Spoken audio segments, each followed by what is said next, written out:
Hey everyone, this is James Roguski, and I'm here with Kirsten Murfitt from New Zealand. And I just want to give Kirsten an opportunity to explain to everyone in New Zealand, but really everywhere in the world, because this is still a worldwide issue, what it is that she's working on in New Zealand to facilitate the exit of New Zealand from the World Health Organization. Kirsten, let everybody know what you're up to. Hi, James. And first of all, thank you so much for having me on the show. Really appreciate it. So we spoke, I think, probably about October last year, and I mentioned I was going to be doing a Citizens Initiated Referendum Petition. So I went through Parliament, the wording was approved, there was a little bit of negotiation, and they finally gave us the formal approval, and it's been gazetted at the end of last year. So we've now got 10 months as of Saturday, to collect probably about 400,000 wet ink signatures from New Zealanders that are registered on the New Zealand electoral roll. So even if they're overseas, they can still participate. And in New Zealand, there'll be lots of opportunities for people to sign. And so this is not just a petition like you see online where No. people are, going to change.org or some other petition site. This is signing citizens who are registered on the voting rolls, whether they are a New Zealand citizen in country or a New Zealand citizen who's registered to vote but happens to be overseas, for whatever reason, has to sign a physical piece of paper and get that paper back to your offices. That's correct. So I think we're one of the only countries in the world that has this legislation. Australia did look at it, but the bill never got passed. So it's legislation which allows a citizen to initiate a referendum. Lots of other countries, only Parliament can do that. So it's a very formal process. There are very strict rules around it. If someone scans a form back to me, it won't be counted. If someone doesn't complete the form correctly, it won't be counted. So everything is up against us, but still it's an amazing opportunity, one, to educate people, and two, who knows, we might just pull it off. Well, in one sense, this is democracy. Now, we do have something similar in the state of California. We can start a referendum, if you will, to put something on the ballot. They call it an initiative here. And so the referendum that you've proposed is something that ultimately, and I'm going to say when you are successful, a question will be put on the ballot for all New Zealanders to weigh in on. And I know you're a stickler for details, so you're going to get it so you read it crystal clear. It's a very simple question. So here is a copy of the signing form, and it's just got my signature and my legal exec to start off with. And the question is, do you wish for the government to terminate New Zealand's relationship with the World Health Organization? So that was the agreed wording after a bit of toing and froing with Parliament. Also, people were allowed to put submissions in, so that was the agreed wording. And so getting signatures at this point in time is the first step. People who want to stay in the WHO could say, yes, let's have a vote. This is democracy. Let's hear what the people in New Zealand have to say.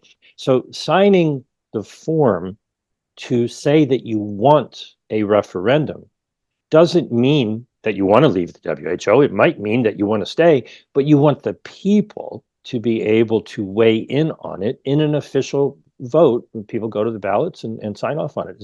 Am I correct on that? That is absolutely correct, and a really good way to put it. I think a lot of New Zealanders and probably a lot of people around the world have been really concerned about the erosion of democracy in recent years. So this is actually an ability for the people to have their voices heard, whichever side of the fence you're on. So I'm losing my voice. And not allowing the politicians just to push us around and not listen to us and not take us into account. I mean, they'll start doing that because we're heading back into an election 18 months out.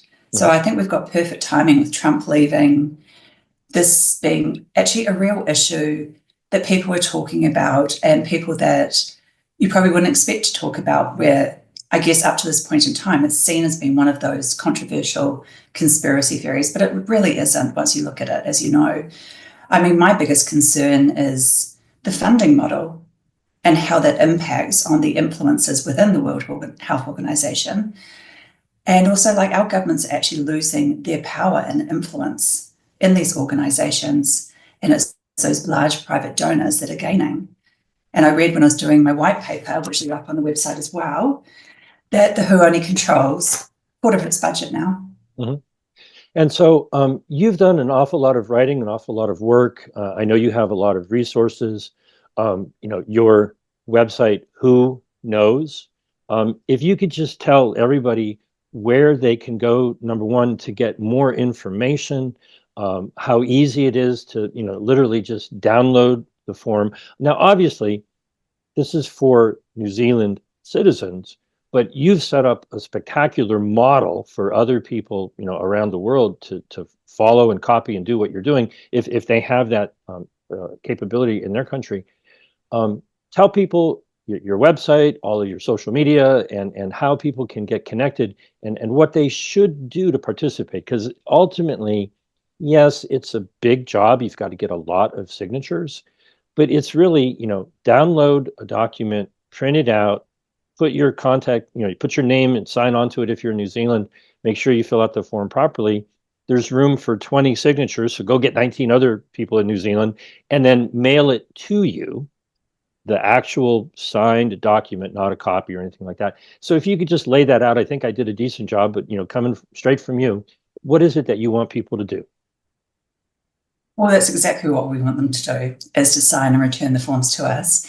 And if you think about it, if we had 10,000 people collecting 40 signatures each, which is easily doable, we actually get to the finish line.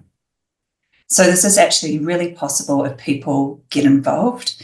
Yes, we understand people are like, well, why can't we have an online petition? But I've explained the reason already, because it's statutory requirement. So you can download the form at www.whoknows, so knows.co.nz. If you just go to the resources tab at the top, and then when you download it, it's got sign instructions, how to sign, where to send it, etc. You can also follow us on Facebook, and that's Who Knows 2025. We've got just over 1,000 followers in 2.5 weeks, so it's starting to get there. Then on X, it's Who Knows New Zealand 2025, because we couldn't get the other name. I'm also on LinkedIn, and we're just starting up a TikTok account. So we're trying to get it all up there with the social media.